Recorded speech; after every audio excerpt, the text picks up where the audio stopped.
Aujourd'hui, Vintage Mécanique s'attaque à un symbole d'élégance et de raffinement automobile.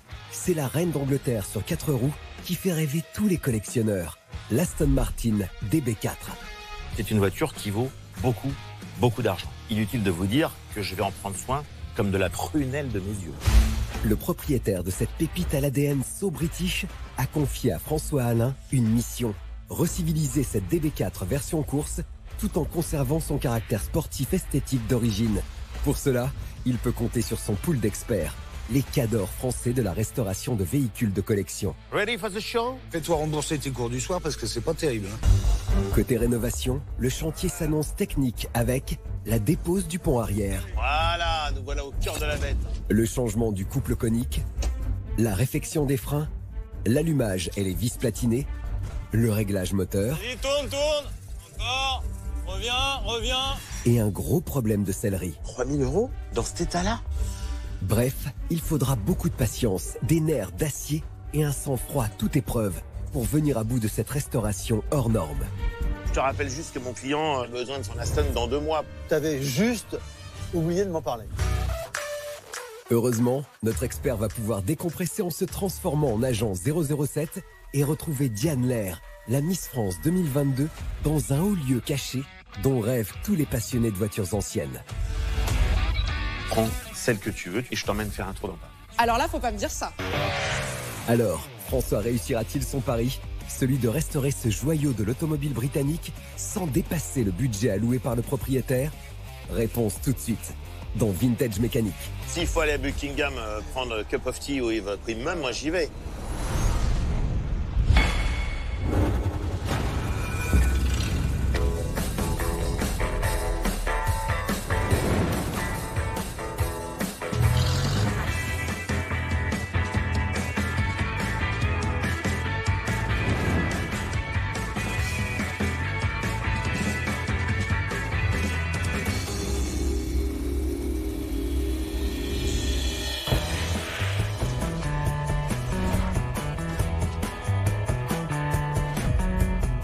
Aujourd'hui, je m'attaque à un véritable joyau de la couronne britannique. Une Rolls-Royce des GT, une marque très prestigieuse, notamment à cause d'une saga très célèbre au cinéma.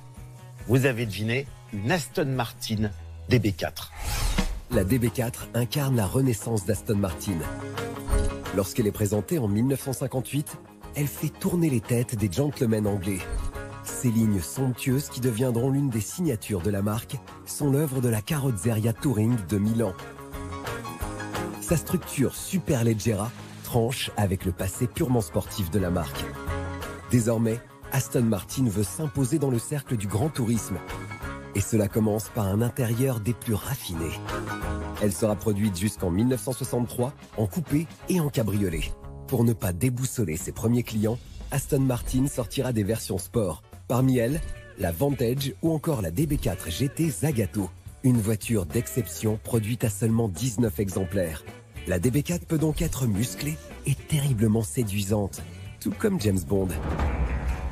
Car oui, elle est la première Aston conduite par l'agent 007. C'était en 1964 sur le plateau de Goldfinger, juste avant l'arrivée de la DB5 en cours de production qui finira le tournage. Une anecdote qui fait de ce modèle rare, environ 1200 exemplaires, un véhicule très prisé par les collectionneurs. Et une Aston Martin DB4, j'en ai trouvé une.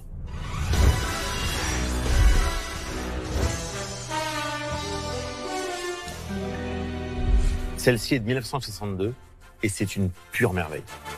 Cette DB4, c'est la classe à l'anglaise. Une carrosserie alliant de belles courbes et des lignes tendues. 4,57 m de longueur, 1,67 m de largeur et 1,32 m de hauteur. Poids total, 1308 kg. Pour la tenue de route, train avant à double triangulation avec suspension à ressort et amortisseur télescopique.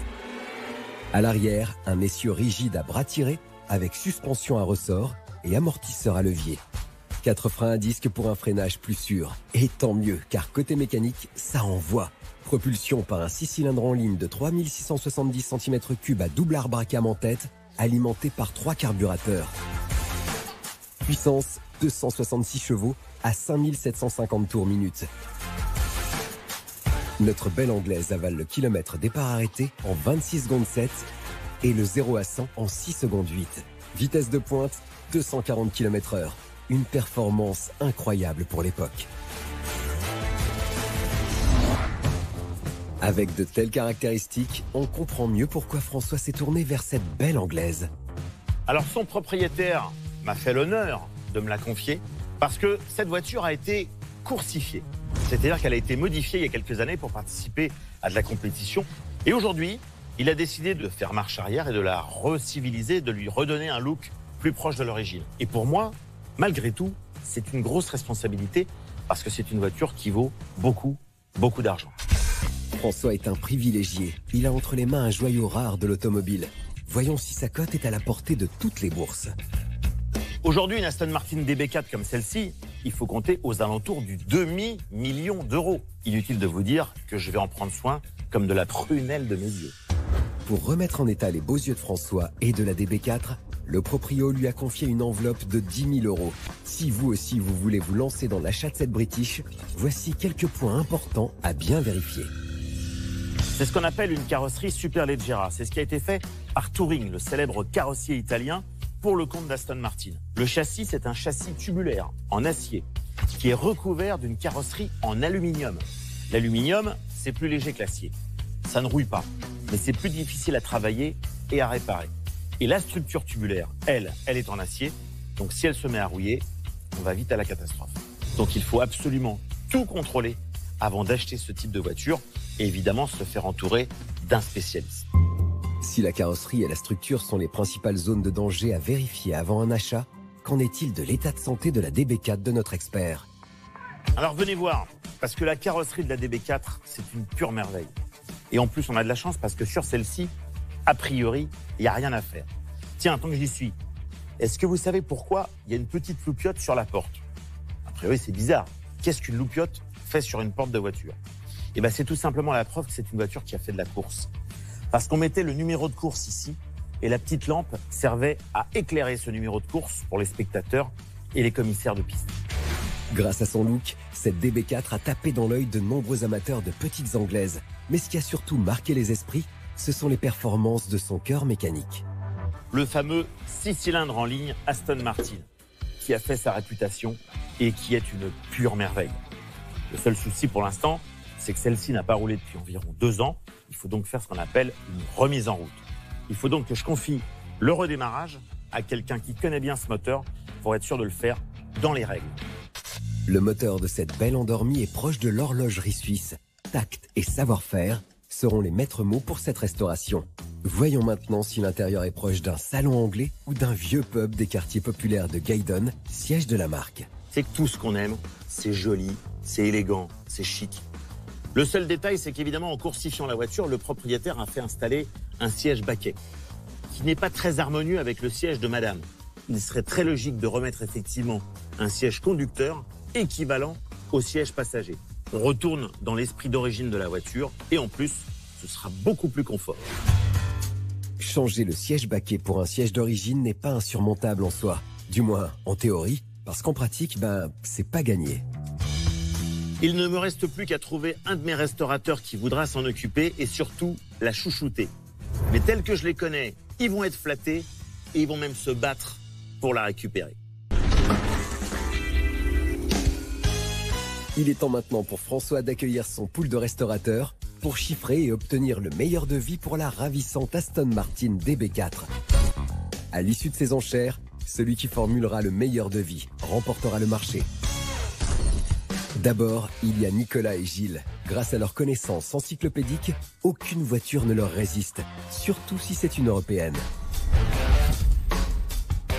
Eric, c'est 36 ans d'expérience au compteur. Que ce soit Aston, Ferrari ou Jaguar, il sait tout faire. Son kiff absolu, restaurer des véhicules de légende. Céline et David, artistes de la sellerie, incollables en carrosserie et en mécanique. Ils ne visent qu'une chose, l'excellence. Et enfin, Olivier, 4 décennies au service de la voiture de collection. Formé chez Porsche et Ferrari, il est devenu référent carrossier des plus grandes marques de prestige. Welcome, my friend.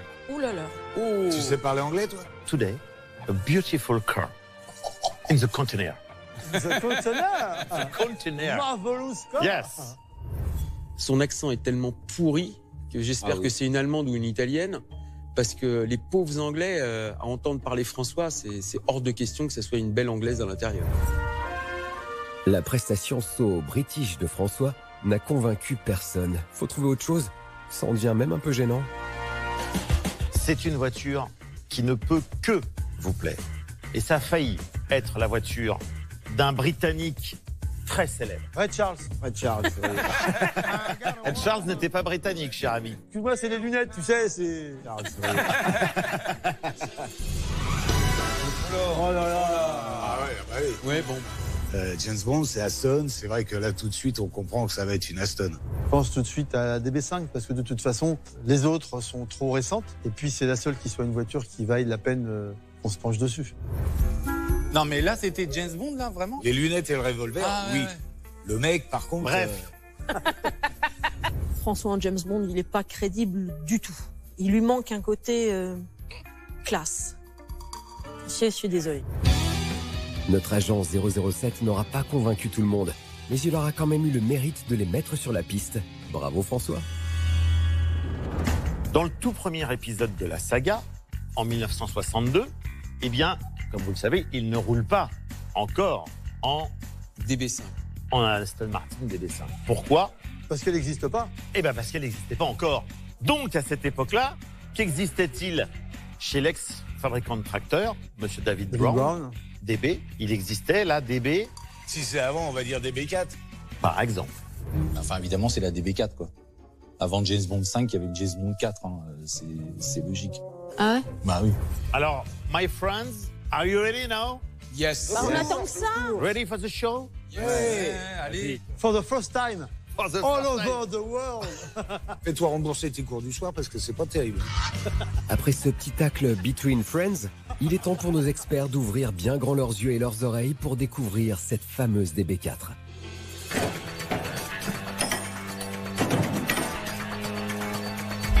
Waouh.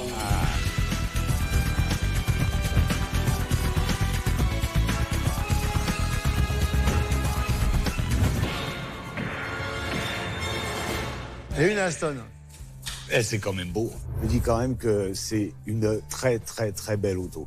C'est vraiment un truc qui est vraiment à mourir.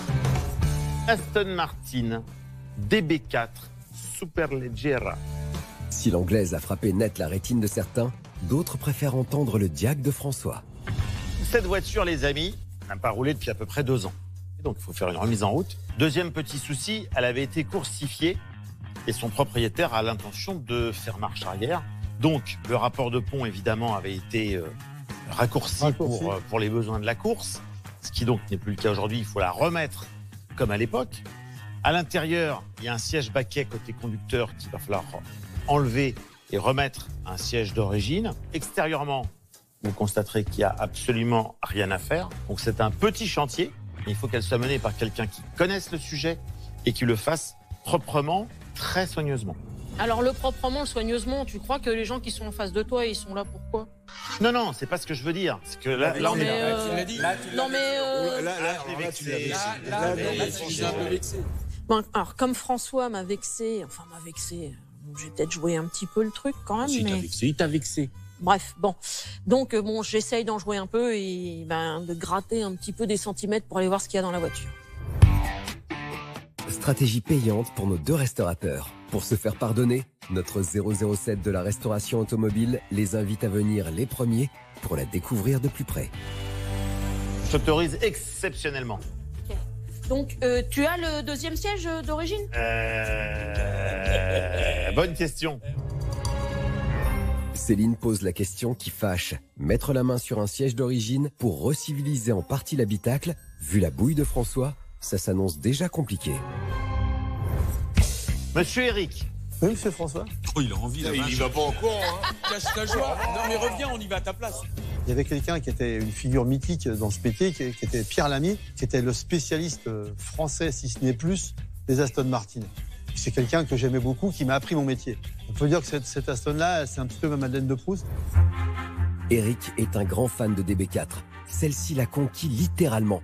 Et pour ne pas éveiller les soupçons auprès de ses camarades, il la joue profil bas. Tour à tour, la DB4 fait l'unanimité. Faut dire qu'elle a de sacrés arguments. C'est le moment idéal pour attaquer les enchères. Qui propose quoi? Ah bah c'est Céline qui commence. Ah non, Honneur aux dames. 17 000 euros. Pour me changer un siège, Oui, s'occuper de changer les rapports de pont, oui, faire une remise en route et 2-3 pétouilles, oui. 17 000 C'est euros. surtout les 2-3 pétouilles qui te Ouais, vont coûter le plus Ah cher. ouais. 17 000 euros quand même. Comme quoi, t'as été un peu vexé, t'y allais un peu fort, quoi. Attends, j'ai voulu le punir. Bon, monsieur Eric, tu proposes combien? Moi, je prends pas de risque là-dessus. 15 000, pas de problème. 15 000, c'est vraiment beaucoup, les mecs. Ouais, je sais que c'est beaucoup. Moi, j'ai envie de sauter tout de suite le pas. Bah vas-y. Saute le pas. 14 000. François sent que la concentration de nos experts est au plus bas. Allez, faut reprendre la main et relancer tout ça avec Nico et Gilles. François, 12. Bon, 12. Ouais, 12. C'est un peu élevé quand même. Céline et David, vous Le proposez? chef, il dit 11 parce qu'il aimerait 11. bien qu'elle vienne à l'atelier quand même. Bah les gars, si vous la voulez, faut 10 000. 10 000 euros. Ouais, 10 000 euros. Olivier vient de calmer tout le monde avec ses 10 000 euros. Voyons qui a les reins suffisamment solides pour le suivre. Non. 10 000, descendre en dessous, Non, c'est on compliqué. descendra pas en dessous de 10 000. Je vais... Non. Toi, tu dis rien. rien, tu t'arrêtes. 9 009. Combien? 9 009. 9 008. 9 007. 9 006. Mais tu t'arrêtes. Non, mais Bon, tu t'arrêtes. 9 005. c'est con parce que moi... Non, franchement, Olivier et Eric, là, qui se la jouent à coup de 100 euros, manifestement, n'existait plus. Hein. Il y avait Non, ouais. que... Ouais. C'est dommage, hein. Franchement, j'étais à ça de faire une de faire une bonne proposition, mais je me suis dégonflé, quoi. Bravo. Merci Olivier. Alors du coup, je sais même pas avec lequel des deux je dois serrer la main. Bah, c'est à moi. Les deux. Non, je lui laisse. Je suis content de l'avoir obtenu. De toute façon, on est toujours content quand on obtient une voiture au conteneur. Si là je me bats, c'est parce que je la veux. C'est donc Eric qui remporte le chantier pour 9 500 euros. Si François parvient à respecter le budget alloué par le propriétaire de 10 000 euros, il pourra se dégager un petit bénéfice de 500 euros pour une prochaine restauration. Espérons que ce défi soit relevé haut la main pour permettre à son proprio de rouler sur les plus belles routes de France avec son élégante anglaise.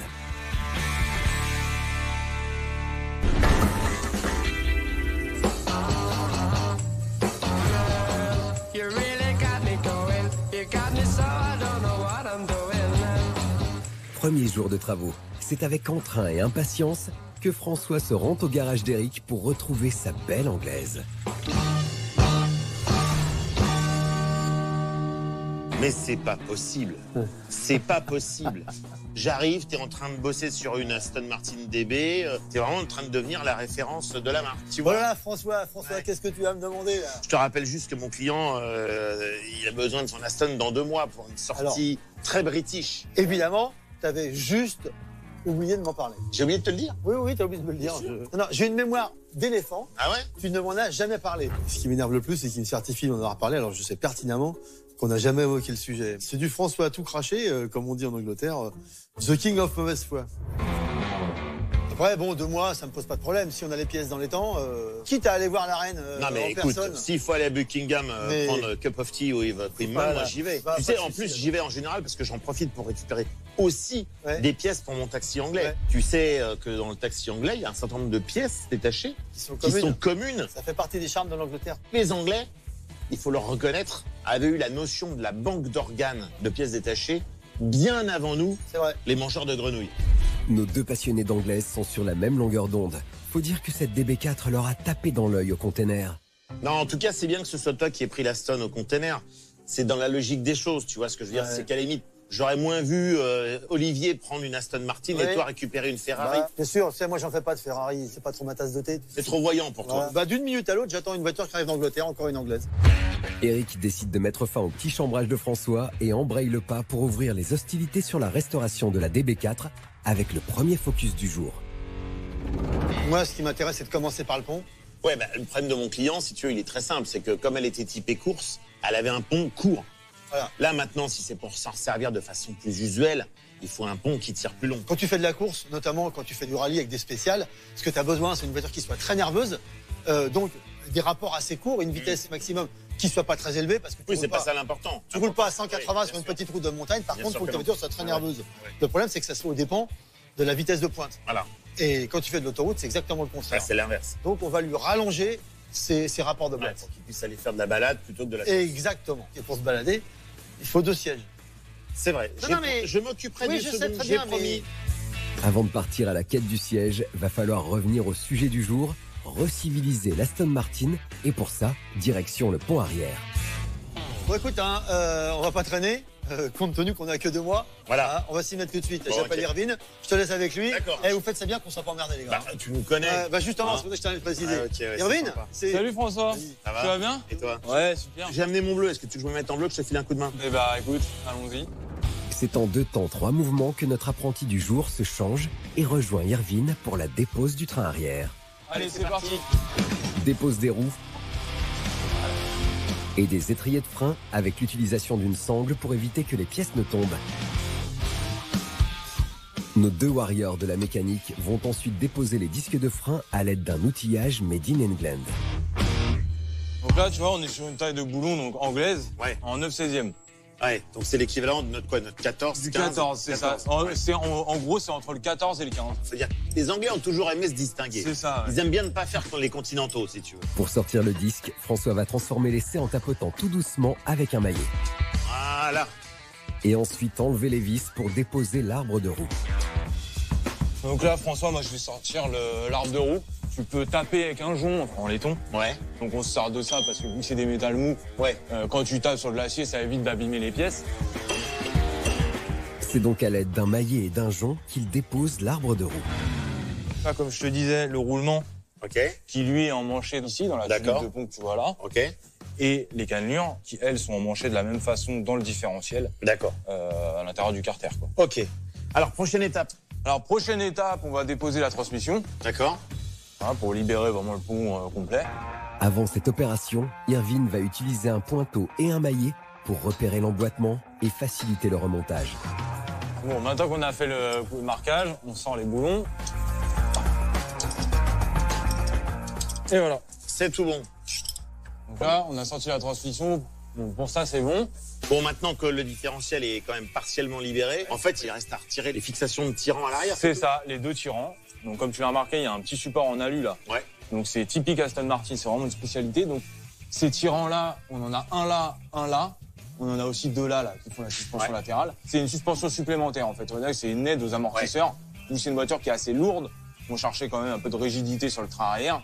Ils ont rajouté cette pièce-là en supplément de ces 2 tirants-là pour vraiment avoir un train arrière assis, qui a une bonne suspension. Pour libérer les 2 tirants, nos 2 experts vont placer un vérin, dévisser et sortir les axes des tirants. Voilà, donc maintenant qu'on a fait ça, on va vidanger le pont. Action-réaction pour la vidange qui se fait en 2-2. Reste à savoir si l'huile qui sort du carter ne ressemble pas à un gloubi-boulga. Bon, elle est vieille, mais il y a pas l'air d'avoir énormément de dépôts. Quand je passe les doigts dedans, comme ça, que je regarde, en fin de compte, c'est pour voir si on n'a pas des petits dépôts de métal. Quand il y a des copeaux, c'est que c'est déjà bien attaqué en règle générale. L'huile est noire, donc on voit que l'huile. Parce qu'elle a servi. Voilà, l'huile a beaucoup chauffé, a beaucoup roulé, donc oui, il faut la vidanger aussi pour ça. Parce qu'une huile, quand elle chauffe, elle perd ses indices de viscosité, elle est plus aussi performante qu'au départ, quand elle était neuve. Donc c'est pour ça qu'on vidange tous les 5000 km pour avoir vraiment une huile propre et un fonctionnement maximum. Bon, bah écoutez, étape suivante alors. On va déposer tous les boulons là du Ouais. carter, on va sortir le différentiel. À l'attaque. Irvine accélère la cadence et va y aller à la déboulonneuse pour un résultat rapide et efficace. C'est aussi ça le talent. Voilà, nous voilà au cœur de la bête. Donc la fameuse couronne, le différentiel, c'est vraiment ce qui permet de transférer la puissance du moteur qui arrive par l'arbre de transmission ici, dans les 2 axes des 2 roues arrière, donc ce qu'on appelle la propulsion, et effectivement de pouvoir compenser le fait que quand tu es dans un virage par exemple, les 2 roues ne tournent pas à la même vitesse par définition, donc il faut pouvoir compenser, et c'est cette pièce-là en fait qui sert de rattrapage. C'est ça, exactement. The Teacher François est incollable sur les différents organes mécaniques du pont arrière. Ça tombe bien car Eric déboule pile poil au moment de la dépose du différentiel. Bon, ça y est les gars? Ça y est. Oh, monsieur l'inspecteur des travaux finis. Pendant que vous étiez en train de bricoler, je viens de recevoir une nouvelle anglaise. Elle arrive d'Angleterre, elle est arrivée il y a Montre-moi. un quart d'heure. Si Eric décide de faire une petite pause, c'est que dehors, il y a un joyau de l'automobile.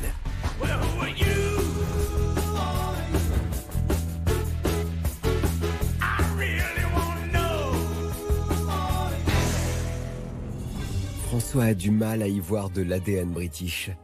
Tu me dis que c'est une voiture anglaise, elle a même pas le volant à droite. Et parce que son propriétaire vit à Londres. Ouais, c'est ça. Ouais, tu joues sur les mots, en fait. Non. Donc tu vois que je fais aussi quelques Ferrari.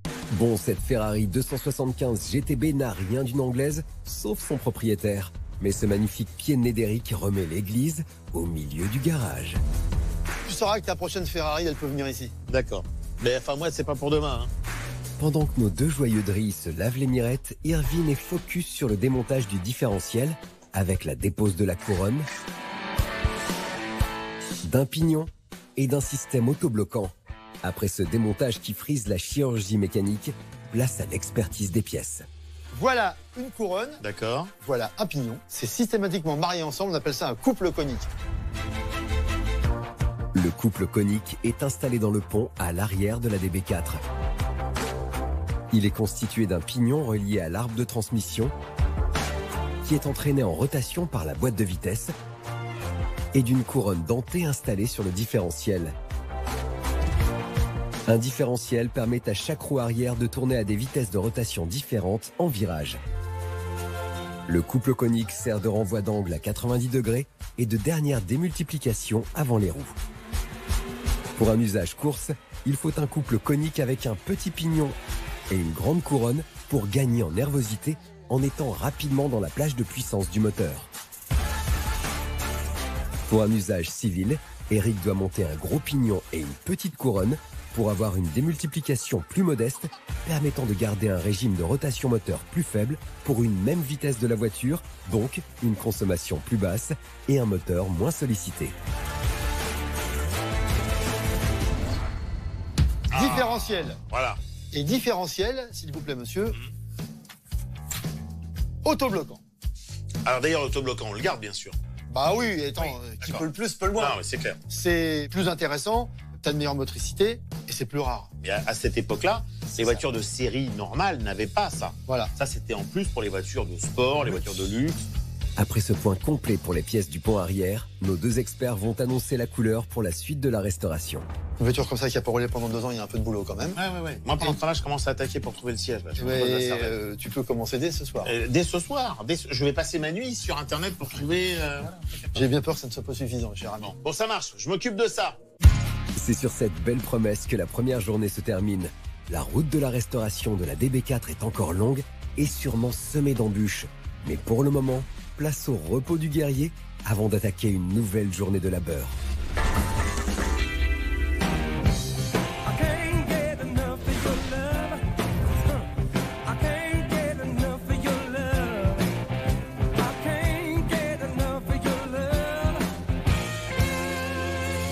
Cinquième jour de travaux. Nous retrouvons notre expert frais comme un gardon pour rejoindre Eric qui est encore focus sur une Aston Martin au plus grand plaisir de François. Eric, je suis toujours ravi quand je te vois bosser sur des Aston. Ce qui me ferait le plus plaisir, c'est que tu bosses sur la mienne. Ça, c'est du bon François dans le texte. Partager la passion des belles anglaises, oui, mais faut pas faire trop long, surtout quand il se déplace pour la sienne. Bon, et pour le pont, est-ce que tu as une bonne nouvelle à m'annoncer? Écoute, oui, il est en cours. Moi, ça y est, c'est commandé. C'est dans le tuyau, ça va arriver. François peut lui faire confiance. Eric, c'est comme un chef d'orchestre. Il a déjà toute la partition en tête. Et la restauration de la DB4 ne déroge pas à la règle. C'est quand même un bel engin. Franchement, celle-ci, bien que ce ne soit pas une DB4 GT, elle a tous les attributs d'une GT. c'est un look de GT, mais en fait, c'est une DB4 normale. GTifiée, entre guillemets. GTifiée parce qu'elle a même elle a un vrai moteur. Elle a le moteur de 300 chevaux. Là, en fait, tu vois, elle a les carbures au double corps, elle a le double allumage. Ils ont tout mis dessus, comme pour en faire une GT. Bon, ensuite, il y a des détails. C'est vrai que, tu vois, elle a été passée en durité aviation. Ouais. Bon, ce qui est performant, mais je trouve ça... À partir du moment où tu fais une voiture de course, tu l'interprètes à ta sauce, comme tu veux. À partir du moment où c'est pour rouler, l'essentiel, c'est d'arriver avant les autres. Pas faux. Le plus important, c'est d'arriver à ses fins, quoi qu'il arrive. D'ailleurs, à ce sujet, François en connaît un rayon. Bon, on la démarre? Mon cher François, j'espère que tu plaisantes. On va quand même pas la démarrer comme ça, cette voiture. Une voiture comme ça, complexe, comme ça, une telle mécanique, qui n'a pas tourné pendant 2 ans, je ne mets pas un coup de clé. On va d'abord faire la révision. Il faut tout foutre les fluides par terre, vérifier l'allumage, la carburation. C'est des carburants plus complexes quand même. Ils n'ont pas vu d'essence pendant 2 ou 3 ans. Tu sais, ça sèche partout. Tu fous le feu si ça fuit. Voiture aussi pointue qui n'a pas roulé pendant 2 ans. Il y a un tas de contrôles à faire. On va suivre les procédures et faire comme ça doit être fait. Comme on dit, dans les règles de l'art. Je vais à nouveau te mettre entre les pattes d'Irvine. Et vous avez effectué les quelques mesures indispensables pour la mettre en route parce qu'on la démarre pas comme ça. Après cette petite mise au point, notre apprenti est rejoint par Irvine, le mécano qui murmure à l'oreille des Anglaises. Et pour lancer les hostilités, il va checker le liquide de frein. On va en profiter pour remplacer le liquide. Ouais. Donc on va vider le pot qui est ici. Donc là j'ai une petite seringue, un petit pot, un truc simple, pour vider donc le liquide. Tu peux voir François que le liquide est vraiment propre. Ouais, ça prouve que la voiture n'a pas beaucoup roulé. Voilà, la voiture n'a pas roulé, elle est restée immobilisée. On le fait surtout par sécurité. Irvine a tapé dans le mille. Pour garantir votre sécurité, il faut vérifier très régulièrement votre niveau de liquide de frein tous les 3 mois environ. Allez, après cette petite vérif, nos 2 pros de la mécanique vont lever la DB4 pour contrôler les plaquettes de frein. Bon alors François, la marche à suivre. Ouais. Bon, tant qu'on y est, on va démonter les roues, donc on va regarder qu'il n'y ait pas de jeu dans la direction. D'accord. Ou les roulements. On prend chacun un côté. Ok. Et puis après, on continue avec les freins. Ça tourne bien, il n'y a pas de frein Non, ça grippé. tourne bien, il n'y a pas de retenue. Ok, bon, je peux défaire la roue déjà. C'est parti pour une dépose de roue en mode battle avec comme accessoire un maillet et de l'huile de coude. Pendant que François dépose la roue à la vitesse de l'éclair, En 2 temps, 3 mouvements, c'était fastoche. Irvine, lui, traîne un peu la patte. Bon alors, les freins sont propres. Bon. Y a rien qui accroche. Non, il n'y a rien qui accroche. La dépose des freins se passe sans accroc. Reste à vérifier les plaquettes. Pour ça, nos 2 voraces vont se munir d'une clé de 10 pour ouvrir les étriers de frein. L'étrier de frein a pour rôle de ralentir un véhicule. Il permet aux plaquettes de frein d'agir sur le disque lorsqu'on appuie sur la pédale. Pour déloger les plaquettes, ils vont tâter de la pince et du chiffon. C'est reparti pour un duel au sommet. Si t'as un pépin, tu me dis, hein, je peux venir te filer un coup de main. Hop. François s'en sort comme un chef. Irvine, lui, galère carrément. À croire qu'ils ont inversé les rôles. Si tu y arrives pas, Irvine, tu t'embêtes pas, hein, je viens de t'aider. Ah écoute, si tu veux, moi je vais boire un petit café et puis tu le fais à ma place. Hein. Et je reviendrai à la fin voir si le boulot a bien été fait. Donc ensuite, une fois que tu as fait ça, on va faire juste un petit dépoussiérage. Jusque là, tout est en bon état. Juste un petit coup de dégraissage. Mais c'est vrai que c'est bien de leur donner un petit coup de nettoyant frein aux plaquettes. Comme ça, ensuite, on est tranquille. Après ce grand ménage de printemps, nos 2 experts sont à l'unisson pour la pose des plaquettes et des roues. Bref, du grand art. François, maintenant, on va passer à la purge. Ok. Je pense que c'est un boulot à ton niveau. Tu vas pouvoir juste appuyer sur la pédale de frein. Je te remercie du C'est pas détail. très compliqué. Quand je te le dirai, moi, je vais remettre du liquide. Et puis après, on mettra juste un coup de purgeur au niveau des roues pour évacuer l'air de l'étrier. Action-réaction sont les maîtres mots pour ce duo de choc. Pendant qu'Irvine remplit le réservoir avec de l'huile toute neuve, François patiente sagement avant de se transformer en Shadok. T'inquiète pas, pendant ce temps-là, moi, je suis aux anges. Je me prends pour James, tout va bien. Il me manque juste la James Bond girl à droite. Hein. Alors vas-y, François, pompe sur la pédale pour réamorcer le circuit jusqu'à ce que tu sentes qu'elle durcit. Ça roule. Vas-y. Est-ce que tu sens une pression dans la pédale? Ouais, il y a une pression, ça c'est clair. Donc là, tu as une pression. D'accord. On va passer aux étriers. Pour que la purge de frein soit complète, Irvine va relier un tuyau transparent sur la vis de purge de l'étrier et en pompant, le liquide de frein usagé atterrit dans le réservoir. Repompe encore plusieurs fois. Ok, Reste appuyé à fond. ok. Tu dois sentir, normalement, la pédale doit descendre. Ça y est, ça descend. Ok, donc là, le liquide est propre, on n'a Ok. plus d'air. Nos experts vont reproduire le même process sur l'autre étrier. Là, on lui a fait une purge de compétition. Hein. C'est ça. Là, Voilà, normalement, surtout pour toi. ça va freiner fort. Et refaire le niveau du réservoir avec du liquide de frein neuf pour compenser celui consommé pour la purge. Faire attention de ne pas en mettre trop non plus. Hein. Pour finir l'opération, remise du capuchon et des 2 roues. Bon, Irvine, c'est quoi la suite des opérations? Parce que là, on forme une bonne team, là. Ouais, on se Hein débrouille pas mal. Donc là, la prochaine partie, c'est, on va dire, la section allumage. Le but du système d'allumage est de générer une très haute tension de batterie, de l'envoyer à chaque bougie et de déclencher l'allumage du mélange air-carburant dans le moteur des chambres de combustion. Bon, alors on va démonter une bougie, donc une clé à bougie, un cliquet. Mhm. Ça, c'est une petite durée qui te permet de sortir facilement la bougie à la main. Alors, c'est vrai que sur ce moteur-là, il y avait 12 bougies pour 6 cylindres, c'est-à-dire 2 bougies par cylindre. Exactement. Donc là, pourquoi on a 2 bougies? Alors déjà pour avoir un allumage plus puissant et pour allonger l'étincelle, on va dire. D'accord. Ce qui permet d'avoir une grosse performance d'allumage et avoir un moteur très puissant. Et donc ça, c'est vraiment inhérent à la version Vantage, donc le moteur et la culasse qui est spécifique à cette version-là. C'est pour ça que cette version-là développe 300 chevaux, donc plus que les autres modèles, parce qu'elle a une culasse particulière, une distribution particulière, un moteur particulier. Cette DB4 a tout d'une grande et possède un ADN mécanique du tonnerre. C'est la raison pour laquelle Irvine ne tergiverse pas et veut jeter un œil sur les bougies d'origine. Donc là, tu vois, on peut voir la couleur de la bougie, que la carburation est pas trop mal. Un peu noir, mais marron foncé. Bon, c'est riche, mais pour des moteurs comme ça, c'est pas délirant, sachant que au niveau des performances, il faut quand même qu'il y ait de l'essence pour que ça marche. Ça marche comme ça. On peut voir aussi que l'écart de contact a été usé avec le temps. Donc on change. Bon, pour être très franc, j'ai quand même un peu impatience d'aller faire un tour avec. Donc, on va s'y mettre des bougies. Hein, allez, c'est parti. Bah là, tu vas pouvoir changer les bougies. Je vais te laisser faire. Je pense que tu es capable de faire ça. Allez, hop. Bon, bah, à plus alors. À plus. On aura rarement vu un François aussi déter. Ça fait plaisir à voir. Et c'est seul que notre gentleman termine cette journée avec la dépose complète des bougies.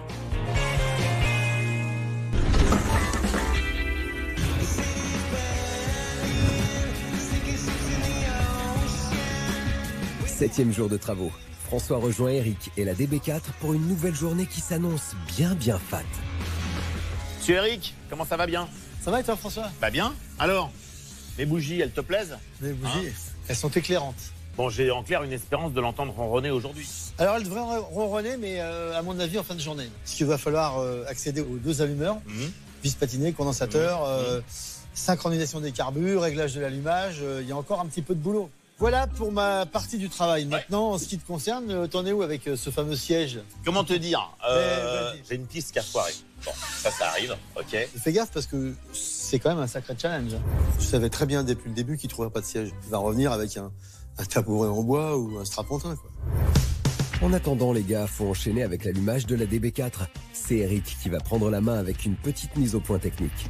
Tu vois le fonctionnement d'un moteur traditionnel, c'est-à-dire une bobine qui amène à l'allumeur, qui va aux bougies. Une bougie par cylindre. Une bougie par cylindre. Et puis dedans, tu as vis platiné, condensateur. Et ben là, ils ont fait exactement la même chose, mais x2. x2, ils ont tout doublé. 2 allumeurs, 2 bobines, 2 condensateurs, 4 fois plus de raisons de tomber en panne. On comprend mieux pourquoi le focus allumage sur cette anglaise demande beaucoup plus de temps et de patience. De quoi mettre en éveil toutes les synapses de François. La volonté initiale, c'était quoi en mettant un double allumage? En fait, l'idée, c'est d'avoir 2 bougies, d'avoir une meilleure étincelle et donc une meilleure combustion, donc un meilleur rendement du moteur. Et puis, c'est quand même des voitures de course, donc évidemment, même si tu as un allumeur qui pète, tu continues à rouler. Évidemment, l'intérêt d'avoir 2 étincelles par cylindre, il faut qu'elles soient strictement synchro. Il faut que les 2 étincelles dans le cylindre, elles se produisent exactement au même instant. Ingénieux comme système. Après cette mise en jambe, place enfin au début des opérations avec le démontage de l'une des têtes d'allumeur. Et on y va, mon petit François? Je te suis. Ça y est, Eric est chaud pour passer à l'action et s'attaquer au démontage du condensateur. Le condensateur d'allumage stocke et restitue des charges électriques permettant le bon fonctionnement de l'allumage. Et ça, tu le changes systématiquement? Ouais, parce qu'en fait, c'est une pièce qui ne donne pas de signe avant-coureur. Quand ça tombe en panne. Voilà, exactement. Puis, Eric dépose la vis platinée pour contrôler son état de santé. Tu contrôles les vis platinées, les usures, il y a 2 types d'usures. Tu as soit l'usure mécanique du doigt qui pousse sur le plastique qui finit par s'user, soit, comme tu as de l'ozone qui se crée dans l'allumeur, c'est les vis en elles-mêmes qui se dégradent, soit parce qu'elles sont complètement charbonnées, oxydées, et le courant passe plus. On va les comparer avec les neuves. Le contact, il est parfait, tu vois. Si tu compares à l'ancien, tu vois comment il est creusé. C'est oxydé avec. Tu vois la marque entre les deux. Ça finit par passer au travers. Quand tu es passé à travers du platine, t'as plus de jus. Les vis platinées jouent le rôle d'interrupteur afin que l'étincelle se produise au bon moment lors de l'allumage. En cas d'usure, il faut vite les changer car cela représente 60% des pannes quand la voiture ne démarre pas. Et son prix est dérisoire, une dizaine d'euros seulement. Une fois les vis platinées changées, notre expert pose le nouveau condensateur et le tour est joué. J'ai mis 10 minutes. Ah ok. Ah ouais, je te laisse un quart d'heure. Ah ouais, c'est un concours. Ah d'accord. Pas un concours, je te laisse un quart d'heure. Ah, c'est ok. sport. Ah ouais. 10 minutes, c'est le temps qu'il aura fallu à notre apprenti du jour pour démonter le second allumeur. Bon, jusqu'à présent, c'est pas mal. Écoute, si tu veux embaucher quelqu'un éventuellement... Et tout ça avec une grande maîtrise du sujet. Bravo François. Bon, c'est pas que je sois suspicieux, mais on va quand même contrôler qu'on a tout branché correctement, qu'il n'y a pas de courjus, et que donc les 12 volts de la batterie, on les retrouve bien Dans la tête de Dedo. et dans les vis platinées. Ouais, ok. Donc, fidèle assistant, je vous prierai de mettre le contact, s'il vous plaît. Ok, je te mets le contact tout de suite. Un petit coup de voltmètre. Et t'es d'accord avec moi, en théorie, si je mets le plus sur une des deux vis et le moins sur la deuxième, et mes lunettes pour voir ce que je fais, Ça, c'est très important. je dois avoir 12 volts. 12 volts. Parfait. Voilà. Donc, tu as bien tes 12 volts. Moi, je les ai. Toi, tu les as. Est-ce que toi, tu les as? Je ne sais pas. Petit coup de pression pour François. Espérons que le voltmètre soit stimulé par la nouvelle tête d'allumeur. Et effectivement, on est à 12 volts. Voilà. Après ce test au top, François coupe le contact pour enchaîner avec le réglage des vis platinées. Il faut les régler. Tu as un écart théorique qui est donné par le constructeur, en l'occurrence 4 dixièmes, 0,40. Si on détermine 0,40, c'est pas par hasard, c'est parce que c'est l'écart nécessaire pour avoir le temps de transmettre l'étincelle aux bougies. D'accord. Les 0,40, tu vérifies que ça coulisse correctement, sans trop de jeu. Là, on est bien. Bon, tu me sers bien tout, que ça bouge pas. Ok. Voilà. Tu remets le doigt d'allumeur. Voilà. Nickel. Tu me remets la tête d'allumeur, s'il te plaît. Voilà. Théoriquement, C'est bon on est bon. Tu vas me mettre le contact. Ouais. Et puis tu vas démarrer, normalement. Elle devrait partir. Ça y est, le moment tant attendu est arrivé. Faire rugir le cœur mécanique de la DB4. Tu mets le coupe-batterie, tu mets le contact. Tu vas pomper 2-3 fois. Allez, let's go.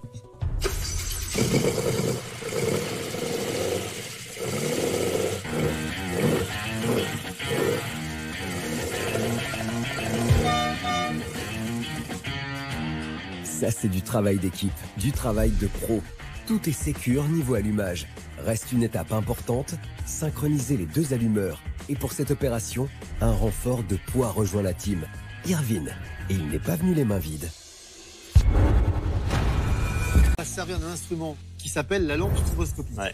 C'est pas le pistolet à Darth Vader, mais c'est pas loin. Ça pourrait, ça pourrait. On branche la lampe stroboscopique sur le cylindre numéro 1. Ce fil-là, il vient chercher l'impulsion. Cette impulsion transmet une information à la lampe qui fait qu'elle s'éclaire. On éclaire pour avoir capté le point mort sur le volant moteur et on synchronise de façon optimum le moment où se produit l'étincelle et le moment où le piston se retrouve au point mort. Dès que je démarre, ça éclaire. Regarde bien. Cette synchronisation des deux allumeurs est un réglage au cordeau. Et pour mieux s'en rendre compte, rien de tel qu'une bonne démo made in Eric. Chaque allumage de la lampe correspond à une étincelle sur la bougie. Ça nous permet d'optimiser le positionnement du piston avec le moment de l'étincelle. Pour avoir le meilleur rendement possible. Exactement. On profite de la meilleure qualité d'explosion, donc la meilleure puissance du moteur. François en prend plein les yeux. C'est un travail d'orfèvre auquel il assiste. Et ça, ça le fait bien kiffer. Je vais desserrer l'allumeur. Ouais. Et en fonction des indications d'Irvine, je vais le faire tourner. Je bouge, Irvine? Il tourne. Fort. Si, toi. Reviens. Ouais, là, t'es bien, là. Donc tu vois, je le rebloque dans cette position. Et maintenant, on sait que l'étincelle se produit pile poil quand le piston est au point mort.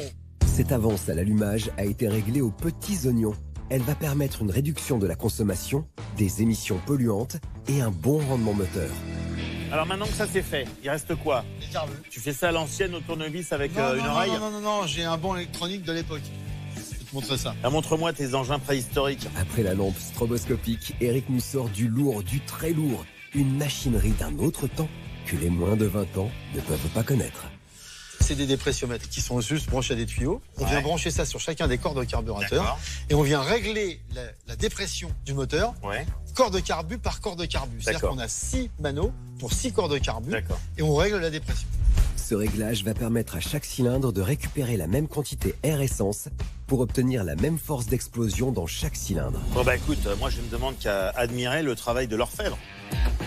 François va une nouvelle fois assister son prof en branchant des durites sur chaque cylindre. Eric va ensuite démarrer la voiture pour contrôler l'air qui rentre dans chaque piston.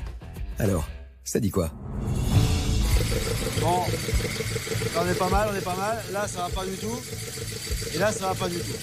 L'équilibre air-essence n'est pas bon du tout. Rien de grave pour notre expert qui va tâter du tournevis pour assurer un réglage et trouver le bon rendement du moteur. moteur, il est moins nourri. Pourquoi il n'y a pas de réglage vraiment optimal?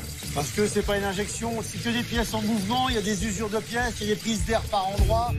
Et oui, François, parfois le métier de restaurateur n'est pas une science exacte. Là, les 6 sont bien équilibrés, là, c'est pas mal. Pas mal là, hein? Ouais, c'est pas mal. Il faut savoir s'adapter à chaque configuration mécanique. Et celle-là demande patience et savoir-faire. Et tu vois, ça fait plaisir parce que voilà, on fait du réglage à l'ancienne, sur un moteur à l'ancienne. Franchement, la résultat est chouette, quoi. Bah, sinon, c'est quand même des carbures relativement complexes. Après ce travail de chirurgien de la méca, nos experts soufflent enfin et se projettent déjà vers la suite des opérations. Moi, je continue à chercher de mon côté pour trouver le bon siège, rééquiper la voiture. Je te cache pas que j'y ai passé déjà beaucoup de temps, c'est pas facile à trouver. T'as pas une petite idée? Bah écoute, j'avais une petite idée depuis le début, je savais que t'allais me planter. D'accord, c'est sympa. Donc j'ai cherché un peu de mon côté, j'ai peut-être une piste ou deux. Heureusement pour François, Eric a toujours un coup d'avance niveau restauration. Espérons que sa piste pour la sellerie soit la bonne. À demain. À demain.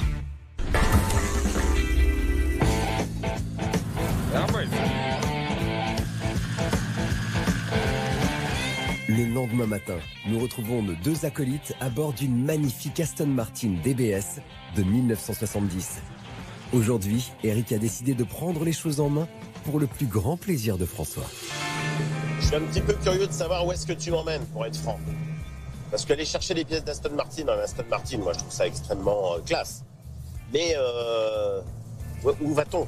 Si je te le disais à l'avance, ça n'aurait pas la même saveur. D'accord, donc tu me fais une petite surprise. Rien de plus grisant que de commencer une journée avec une telle attention. Reste à connaître la destination. Donc tout ça en pleine Cambrousse, mais ça c'est me plaît. clair, on n'est pas chez un magasin de pièces détachées Aston Martin. Il faut connaître. Je te présente la ferme à Mimouche. Niveau dépaysement, François est servi. Moi j'adore ce genre d'endroit. Et si cette surprise ressemblait à une belle petite balade équestre entre amis, vu le décorum, ça en prend nettement la direction. C'est comme, voilà.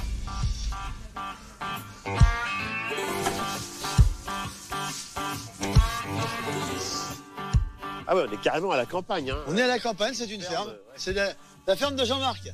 Monsieur Eric, bonjour. Jean-Marc, je te présente. Bonjour. Je te présente François. Bonjour. François, je te présente Jean-Marc. Enchanté. La Jaguar de Jean-Marc. Capricieuse, la Jaguar de Jean-Marc aujourd'hui. Je sais pourquoi vous venez, on va dans mon bureau. Que de mystère pour François. Un trajet sur la N104, une ferme avec son propriétaire. Il est enfin temps de découvrir cette fameuse surprise. Ah ouais, c'est un drôle de bureau quand même. Effectivement, ça c'est du C'est bureau. un bureau d'époque. On va passer aux choses sérieuses. Bon. Eric, quoi de neuf? En fait, je suis en train de refaire une DB4 que François m'a confiée et on a un problème, il nous manque un siège. Il me semblait bien que tu avais des choses comme ça par le passé. D'accord. Écoute, j'ai des fauteuils, des sièges. Si tu veux, là, j'ai un beau siège pour toi, si tu veux. Eric a fait marcher son réseau pour dégoter le siège de la DB4. Encore faut-il qu'il trouve le bon modèle. Ce siège-là, il te va pas? Non, Jean-Marc, pas du tout. Et celui-là, il te plaît pas en cuir? Simili, d'anglais? Ouais, un simili-cuir. C'est ça, ouais. Laisse tomber. C'est dommage, c'était pas cher. Jean-Marc, Bon. je suis venu pour un siège de DB4. Ouais, mais c'est parce que tu fais pas d'efforts. Un acheté, l'autre, il est offert. Et t'es pas brocanteur dans une autre vie, ton pote? Bah écoute, j'en ai un derrière, mais je pense pas qu'il soit celui-là. Non, ça c'en est pas un. Attends, faut que je réfléchisse un peu, j'en ai un, peut-être à un autre endroit. Et ton pote là, t'y crois vraiment là? Écoute, François, j'en sais. Il y a comme un couac dans les plans prévus par Eric. Je suis un peu habité par le doute, tu vois. Ouais. Des sièges auto, c'est pas ce qui manque chez son pote, mais pour trouver un siège de DB4, c'est plutôt mal barré. Tu crois que s'il nous a fait venir jusqu'ici, c'est parce qu'il est sûr d'avoir la bonne pièce? Il est assez surprenant pour l'avoir quand même. C'est qu'il a un humour un peu pince sans rien. Ouais, attention, Ouais. je sais pas. Alors les garçons, Qu'est-ce que c'est? c'est un vrai, hein. Bon, il est pas neuf, hein, mais...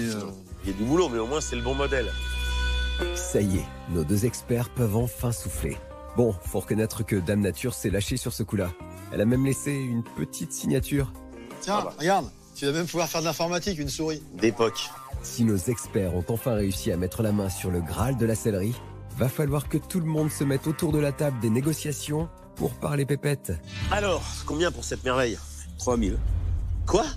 3000 euros? Non, 3000 francs. Non, euros. 3000 euros? Pour ça? C'est pas cadeau. Dans cet état-là? Oui, mais c'est le seul que t'as. T'es prêt à faire un geste, non? Non. C'est 3000 ou rien. Et là, c'est l'alu pour François. Les 3000 € annoncés, le scotch sur place. Je m'attendais plutôt à aller un 0 de moins, quoi. Il paye pas de mine comme ça, le Jean-Marc. Mais les affaires sont les affaires. Ça m'ennuie de faire le VRP pour lui. Mais bon, c'est un siège d'Aston, t'en as pas au coin de la rue. Et au prix de la voiture, tu sais, chaque pièce vaut cher. Non, je veux bien l'entendre, mais tu te rends compte du boulot qu'il y a derrière ensuite? Bon, attends, j'ai un truc. C'est ce qu'elle a, ta bagnole. Elle démarre pas. Si je te la démarre, tu fais un geste? On peut négocier. On peut négocier parce qu'elle me casse les pieds depuis ce matin et j'y arrive pas. Malin, Eric. Il a trouvé la faille chez son pote. Et cette faille, c'est sa Jaguar en carafe. Un geste de quel ordre? Oh, on va faire un petit rabais d'un montant de 1000 €, je pense. Ça fait 2000 balles. Ça fait 2000 balles. Sauf que c'est moi qui mets les mains dedans. Bah oui, c'est toi le mécano. Bon, allez. Allez, venez, on va voir votre truc. Fin du deal pour le siège. Tout se passe maintenant dans la cour pour la réparation de cette Jaguar qui donne du fil à retordre à Jean-Marc. Vas-y, va te mettre au volant, s'il te plaît. Pas de problème. Eric, il est assez balèze là-dessus en général. Essaye de démarrer. Arrête.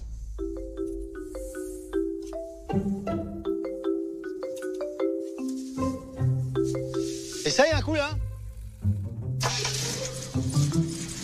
Ouais. 1000 balles. 1000 balles. Et bim, une cosse mal connectée que l'on ne voit pas et tout repart. Le petit coup de patte de notre expert a permis de redémarrer le cœur mécanique de la Jag. Ça fait cher la minute, hein. Nos deux compères repartent donc avec le siège sous le bras et le portefeuille léger. Bravo Eric. Salut Jean-Marc. Salut. Et merci, hein, merci ciao. beaucoup, salut, à bientôt. Ah, ça c'est cool, on repart avec un siège de DB4. Pour rien. Bon, Voilà. 350 bornes à faire, mais bon. Bah écoute, au moins, voilà. C'est top. C'était pas gagné de trouver un siège, hein. C'est une belle affaire. Hein. On file au garage, on va monter voir Alexis à la sellerie et t'inquiète pas, on va te faire ça. Nickel. Les oignons. Après cette sacrée bonne affaire, retour au bercail pour nos deux amis qui n'ont qu'une hâte, confier le siège balafré au cellier d'Eric. À la bête. Salut Alexis. Bonjour. François, je te présente Alexis. Enchanté, Alexis. François. Enchanté. Alexis, c'est l'artisan maison qui restaure siège, moquette, tableau de bord, capote de voiture, fauteuil vintage, bref, le profil idéal pour redonner vie au siège de la DB4. Je te présente le siège de François. Et j'espère que tu vas faire attention parce que mon ami, il l'a payé très cher. Ça se voit. Mais, tu vois, il n'y a pas grand-chose à faire dessus, juste tout. Alors partant de là, comment ça va se passer? On va tout dégarnir. Ouais. On va changer les mousses, le crin, sûrement les sangles aussi. Le bout de ficelle, le cuir. Il y a tout à refaire. On va te faire ça bien, tu verras. Ok. Bon, Alexis, je te le confie.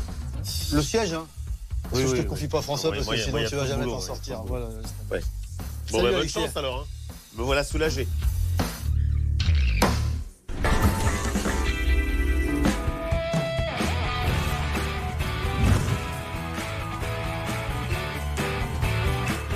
Dixième jour de travaux. Alexis, l'artisan maison, bichonne le siège de la DB4.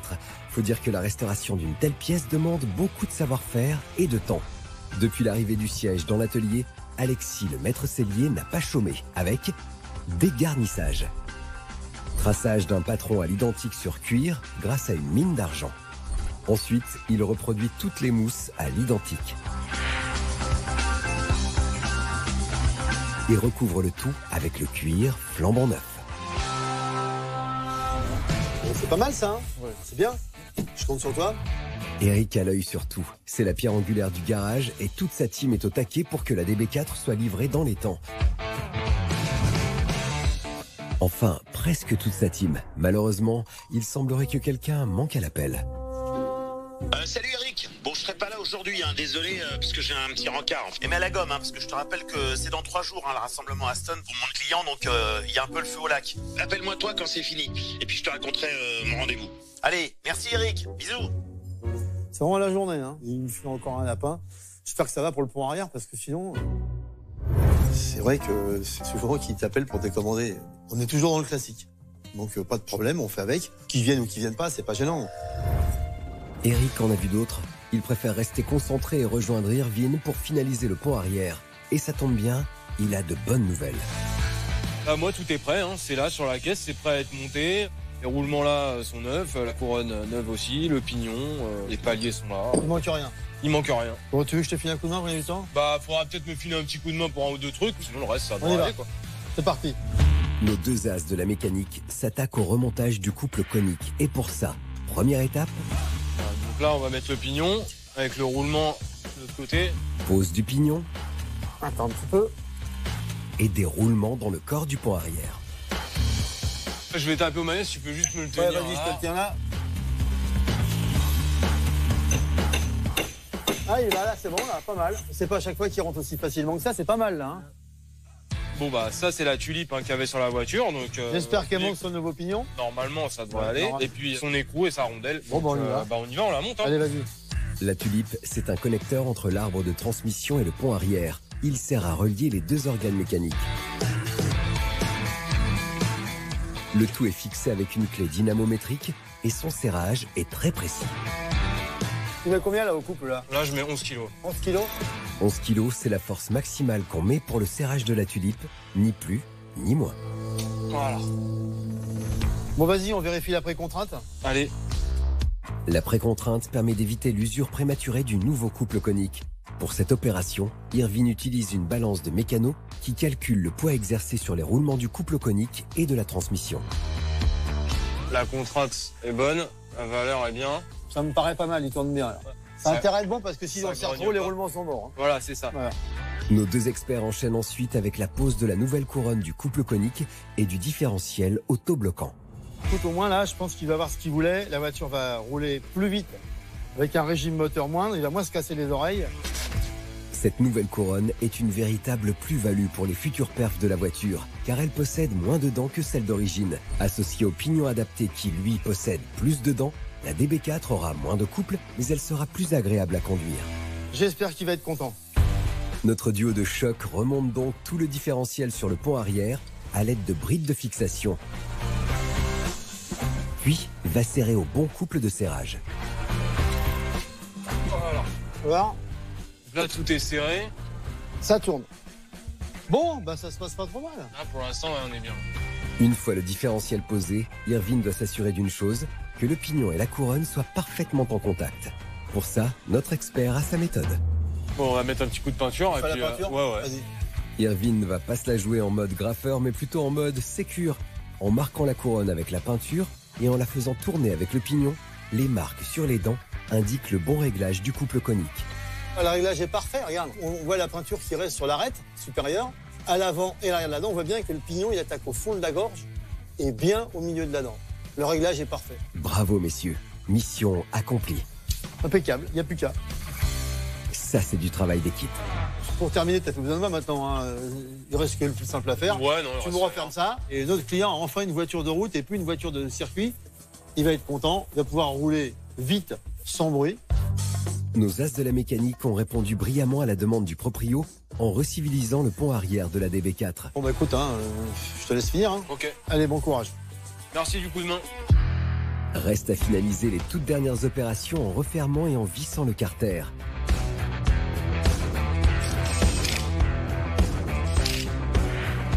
Remise en place des triangles de suspension arrière, des essieux, remontage des freins et pour finir, pose des 4 roues. Ça y est, l'Aston Martin peut enfin redescendre de son nuage et attendre bien au chaud l'arrivée de son propriétaire. This is the end. Hold your breath. Le lendemain matin, en plein cœur de Paris, un héros sans peur, doté d'une invincible virilité, d'un charme fou et pilotant un tonnerre mécanique à 2 roues.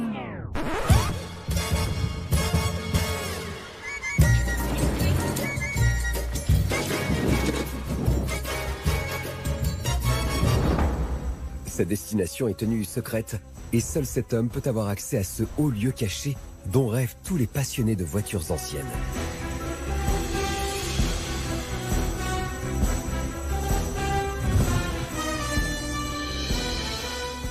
Son nom, Bond, François-Alain Bond. Et il n'est pas venu seul. Golden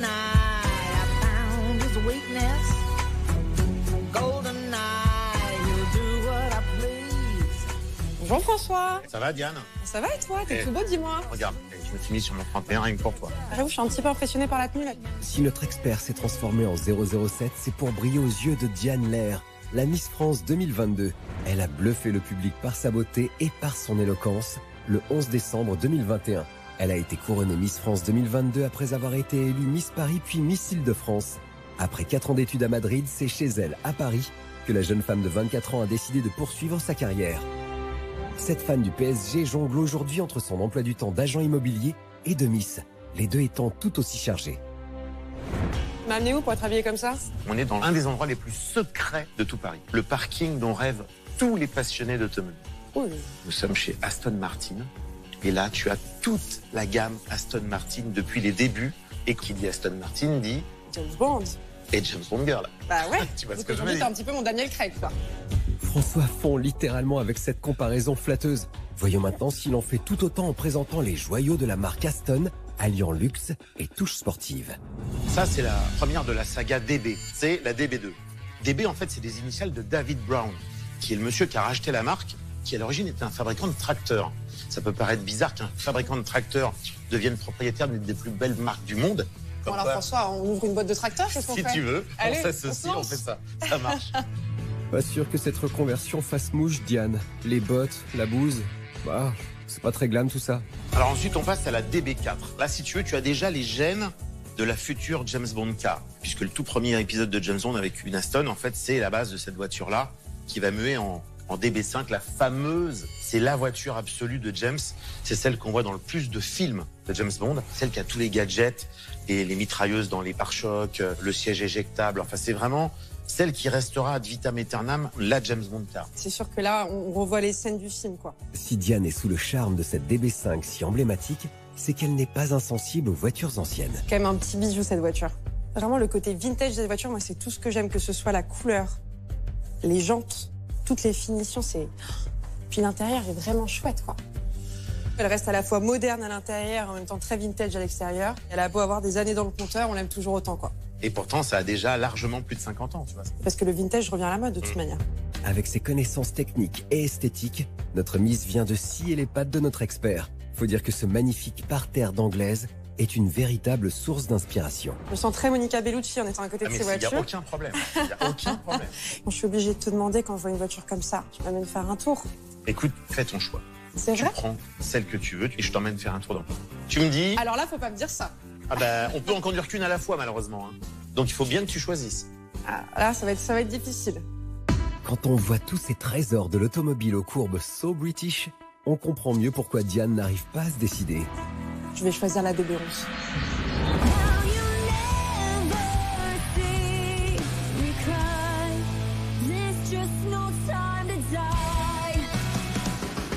Écoute, t'as parfaitement raison, c'est la voiture qui correspond à l'époque Daniel Craig, ce qui n'est pas pour me déplaire. Comme ça. Prends la place de la James Bond Girl et moi je vais prendre la place de l'agent secret. Le duo Chuck prend donc place dans cette DB11 si iconique. Prêt? On y va? Moi je suis à ta disposition.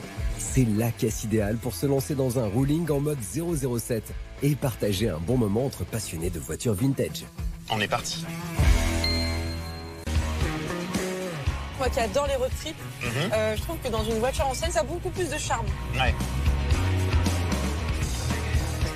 Bon, et toi, tu roules en quoi alors?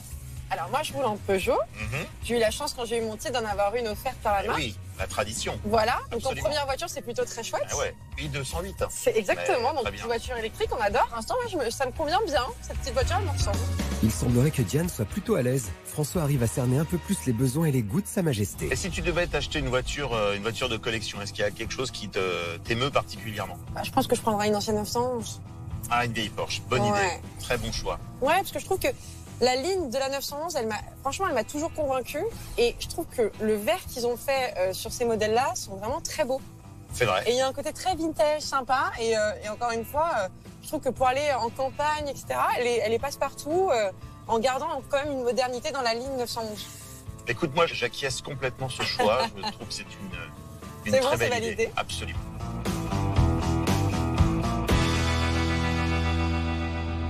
Je suis pas forcément très axé voiture moderne, mais je reconnais que les Aston Martin, même d'aujourd'hui, sont quand même des autos extrêmement séduisantes.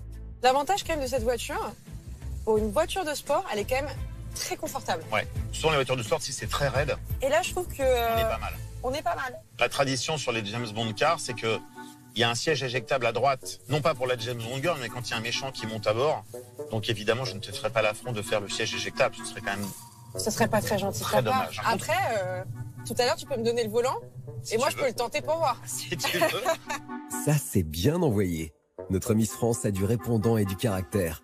De quoi passer le casting pour le prochain rôle de James Bond Girl? Qui sait? Si les producteurs de James Bond cherchent une nouvelle James Bond girl, je veux bien être ton agent. Comme par hasard. Tiens, Comme par t'es hasard. souvent dans les bons plans, dis-moi. Toujours. C'est ça aussi, voilà. François n'a peut-être pas le charme et la carrière d'un Daniel Craig, mais il a plus que ça. Une générosité et une bienveillance sans faille. Et ça, ça a touché notre Miss France.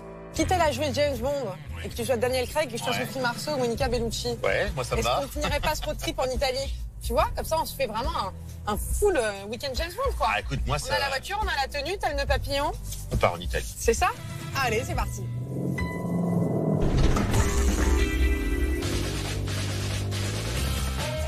Ça y est, c'est le grand jour, celui de la livraison.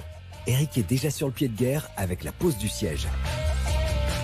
François débarque au même moment avec une seule idée en tête, que la DB4 soit terminée avant l'arrivée du proprio. Monsieur Eric. Tiens. Tu vas bien? Ça va? Ah bah voilà! Toutes les bonnes choses arrivent un jour. Ton lingot d'or. Génial. Ah là, c'est même pas un siège, on peut appeler ça un Saint-Siège. Hein. Alexis, le cellier maison, a bien rempli le cahier des charges. Restaurer un siège tout pourrave et tout ça en un temps record. Bon bah c'est super. Passe-moi les clés, je vais faire un tour. Ah non, pas tout de suite là. Pour l'instant, je vais au contrôle technique. Ah bah, je t'accompagne. Voilà, tu montes à côté et on y va. On va au contrôle technique, t'inquiète. Allez, en voiture Simone, direction le contrôle technique pour passer au crible notre anglaise. Mais avant, rien de tel qu'un bon test sur route, histoire de jauger un peu la bête. Moi je dis que c'est pas mal, hein. Ouais, c'est bien. Franchement, c'est bien. Ça va lui changer la vie à ton client quand même. Clair. Faut te le dire, il va être confortablement installé. Allez, ça va voir. Voilà, regarde, ça roule peinard, hein. Nos deux experts ont répondu avec brio à la demande du proprio pour reciviliser partiellement cette DB4 race et course. Et le moins que l'on puisse dire, c'est qu'Eric commence à s'y attacher. Bon, c'est bien cool, c'est une belle auto, c'est agréable, ça roule bien, c'est élégant, c'est puissant. Voilà l'automobile comme je l'aime. Bon, t'es sûr de ton travail, elle va passer. Hein. Comment te dire ça? Je ne vais pas te donner ce plaisir, moi, Jean-François. Voilà, j'entendais bien les choses dans cet esprit. J'ai aucun doute là-dessus. Ta voiture va passer au contrôle technique haut la main. Avec Eric, pas de place au doute. Tout est sous contrôle, surtout quand il s'agit de valider une de ses restaurations. Tu sais quoi, François? Dis-moi. Si elle passe pas au contrôle technique, allez, les travaux, c'est pour moi. Ok. Par contre, si elle passe, Ouais. va quand même falloir que tu m'emmènes déjeuner. Ah ouais. Et oui François, c'est le risque quand on chicote un peu trop les mollets d'Eric. Et pour le choix du resto, ça attendra, car nos deux experts arrivent à destination. Bonjour Mathieu. Bonjour monsieur. Bonjour. Tu vas bien? Ça va? Mathieu, je te présente François. Enchanté. François, je présente Mathieu. Vas-y, assieds-toi. Ok. Bon, je viens pour la stone dont je t'ai parlé. Bon, on va voir si ça passe. Il n'y a pas de raison que ça passe pas. T'es sûr? Qu'est-ce que c'est que ce micmac là? Aucun mythe. Ah bon? Visiblement, le gardien du temple sème le trouble auprès de François. Notre expert commencerait-il à douter du taf? Pas Eric en tout cas. Ce contrôle, c'est juste une formalité. C'est donc Mathieu qui passe au crible la DB4 avec comme première vérification la plaque d'identification. Bon, elle est pas volée. Eh ben, écoute, François, c'est déjà une bonne nouvelle. Heureusement. Heureusement, ouais. Ouais, je m'attends à tout avec Bon, toi. bah, je te remercie quand même. Allez, on allume les feux. Bon, c'est bon pour les feux. Hein. Très bien. Normal. Bah oui. Bon, Eric, François, je vous fais cadeau de la pollution. Ah, ça c'est cool. Non, t'aurais dû faire cadeau, Ouais, du non, fait mais cadeau. il T'as faut- pas à nous la faire, la pollution. Elle est d'avant 72. Oui. Donc contrôle pollution non obligatoire. Voilà. Merci Voilà. cher ami. On est entre professionnels. Voilà, c'est ça, exactement. Exactement. L'heure tourne et le proprio doit débarquer au garage d'Eric dans quelques heures. Alors, pas de temps à perdre, Mathieu passe à la vitesse supérieure avec le contrôle des freins. Ah, moi, ce qui m'intéresse, Mathieu, c'est que tu nous expliques effectivement sur les voitures anciennes, quel est le traitement que tu fais par rapport à des voitures modernes? Principalement tout ce qui va être corrosion hein, sur les berceaux, enfin tout ce qui est longeron, des choses comme ça. Après, tout ce qui va être freinage, tout ce qui va être durite, qui peuvent être poreuses, des choses comme ça. Les flexibles de frein aussi. Il y a une tolérance plus souple quand on est une voiture ancienne ou...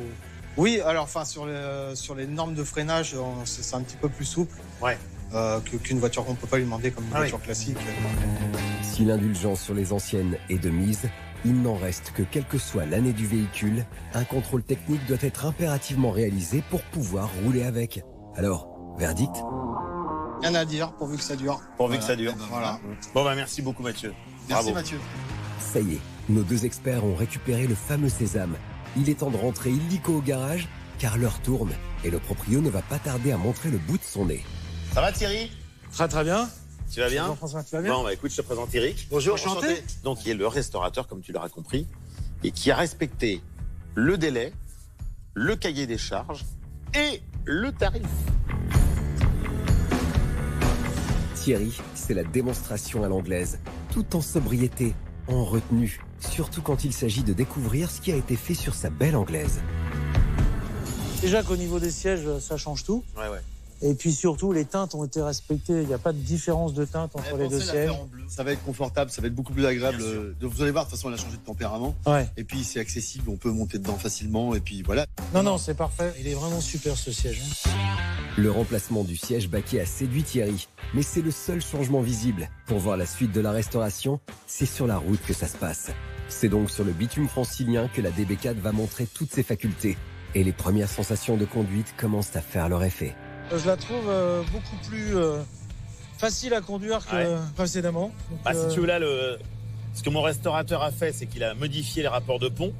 Donc, tu te retrouves avec un pont plus long. Donc, effectivement, à vitesse équivalente, tu as un régime moteur beaucoup plus bas. Ouais. Donc, déjà, on peut s'entendre pour parler, tu vois. Alors que quand tu avais le pont en version course, bah, évidemment, il fallait crier pour s'entendre. Non, c'est vraiment c'est un changement radical. Ce pont, c'était la bonne décision. Ah ouais. Même d'un point de vue moteur, je sais pas ce qui a été fait, mais je pense qu'il y a un réglage qui a été fait. Elle est beaucoup plus souple en termes de progression, d'accélération et autres. Maintenant, tu vas avoir une voiture qui se comporte de façon beaucoup plus civilisée, qui va te permettre effectivement d'aller te balader tranquillement le week-end. Elle est beaucoup plus praticable sur la route, ça c'est clair. Très content du résultat. Ça correspond à 100% à ce que je souhaitais. Thierry est aux anges. La DB4 est transfigurée. Non seulement elle offre une assise confortable, mais elle est devenue beaucoup plus agréable à conduire. De quoi rejoindre sa bande de potes pour un périple entre passionnés sur les terres british. En tout cas, moi j'ai pris goût à cette voiture. Si jamais tu ne roules pas suffisamment avec et que tu as besoin de quelqu'un qui te la fasse rouler de temps en temps, je suis candidat. T'es à peu près numéro 50 sur la liste, parce qu'elle existe déjà. Ah, je suis pas le numéro 007 sur la liste. Ah, quand même. Notre James Bond français a donc honoré son engagement auprès du propriétaire qui lui avait alloué un budget de 10 000 €. Il se dégage donc un petit bénéfice de 500 € qu'il pourra réinvestir dans un prochain projet. Quant à Eric et ses équipes, ils ont réussi un exploit, celui de reciviliser partiellement cette voiture mythique en 2 mois. Bravo à tous.